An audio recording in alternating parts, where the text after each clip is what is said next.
Kasas! Greetings from the Greece. This time a rainy Greece.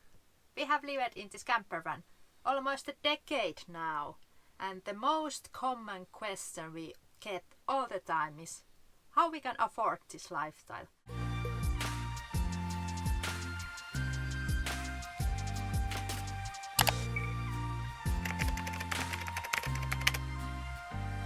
If you are new to the channel, we are Sara and Joni, and together we live and travel full time in this camper van.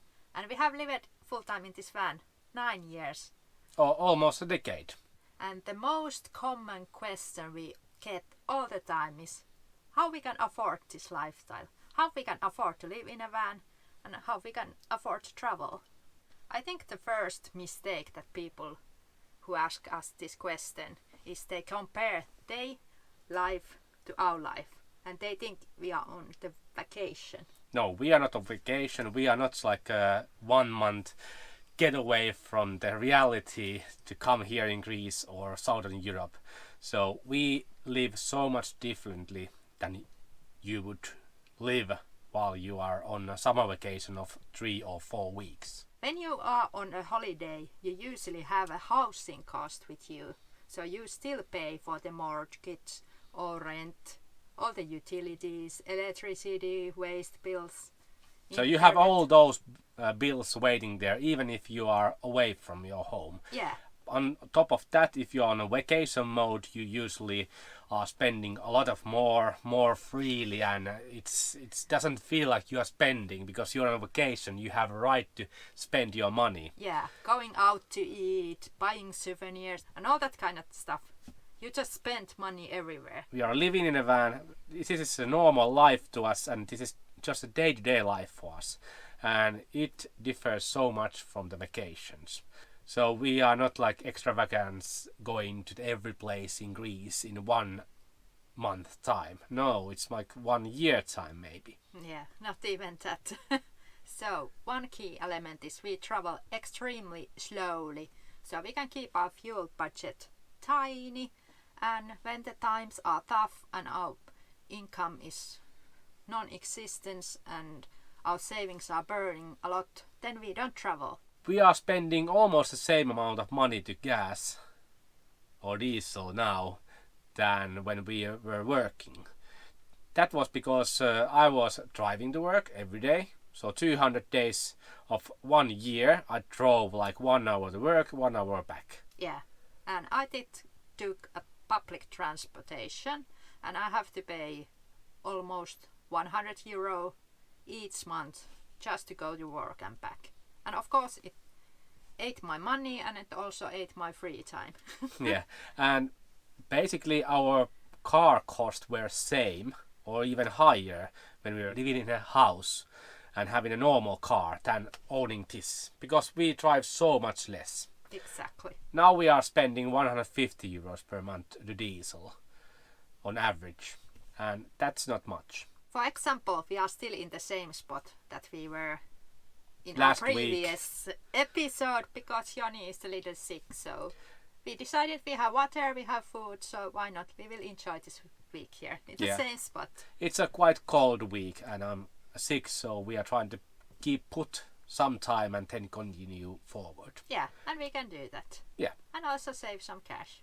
And you can question your lifestyle choices if you want to upkeep a certain image or need to look certain way to the society, because we live in a van and we do our own haircuts and we don't care if our clothes are a bit ratty, or we can eat our own meals. I think in workplaces there's some social pressure sometimes to go eat the work lunches, or people ask you if you want to go for the drinks after work day. Of course sometimes you want to say yes because you don't want to be that weirdo that doesn't ever go anywhere because everything costs a lot. So it's so much easier to save money when you live this lifestyle because you don't feel that you are obligated to do and you don't have any pressure. Exactly. From anywhere.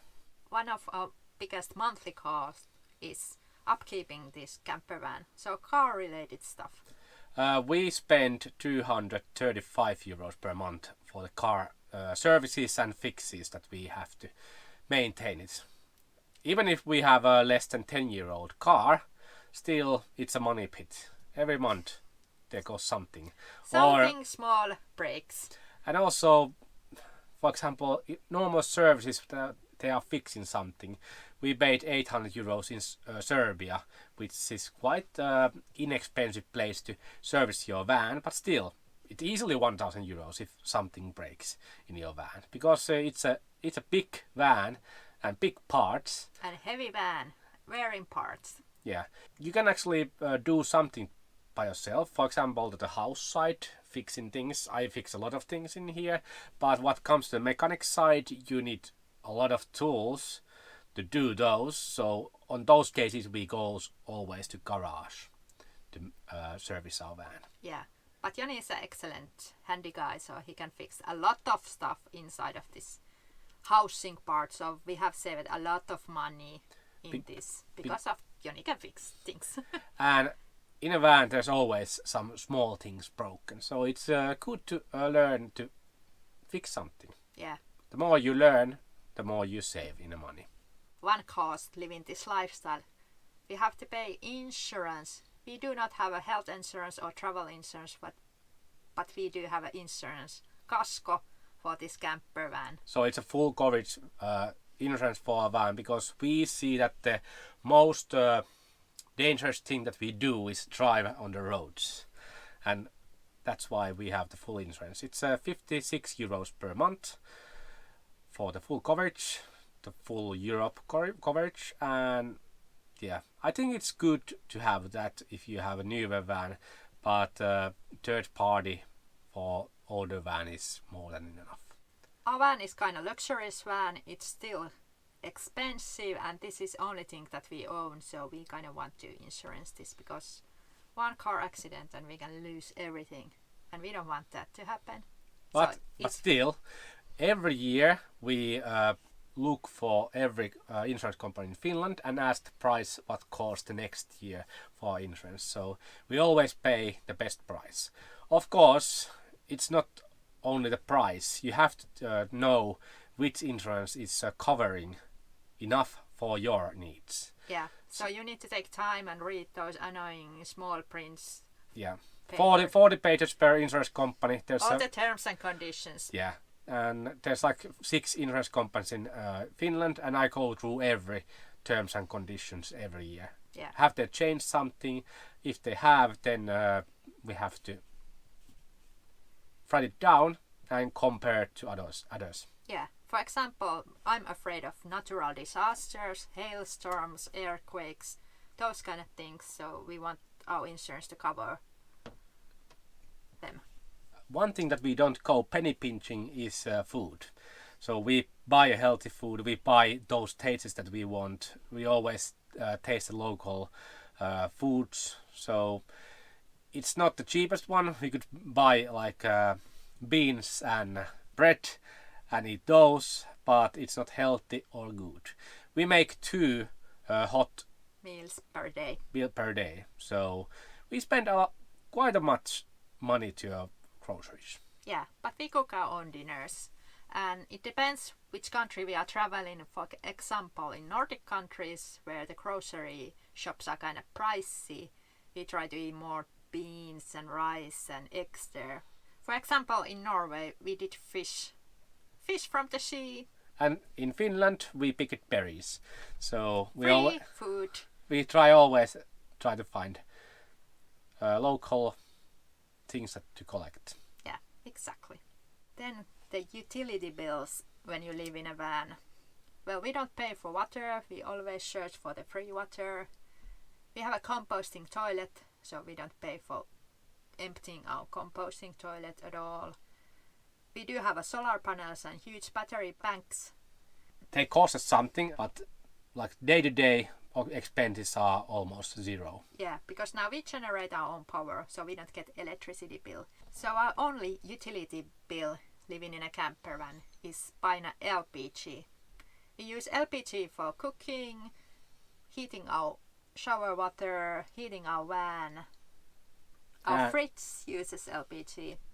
And the cost of LPG to us is how much per month? 19 euros per month. Yeah. So I don't think that is much because we heat our van like constantly. It's set to 16 degrees on the thermostat and it's always there. Yeah, always on. And because the topic was how we can afford to live this lifestyle, well, compare those expenses that we just went through to living in a house or apartment. I think they are 10 times more than we pay in a month. We have also got comments that are you going to work someday or do you have to go work? Yes, we might go to work, but we save so much money when we work, like most of the salaries, because we have so small expenses. Because we live it in a van full time then when we work it. And we saved those monies to do this now without working. Yeah, so now we are just enjoying our savings. But when the money will run out, we can go always back to work because we have a roof over our head and nothing changes. We are just stationary somewhere working and collecting money, and then we can hit the road again. Yeah. So when the money ends, the problem is not that you are living in a van. Actually, that is a solution for that because you can make a lot of more money while living in a van and still living in a van than in a house. That is one of the reasons that I think we're gonna live in a van for really, really long time.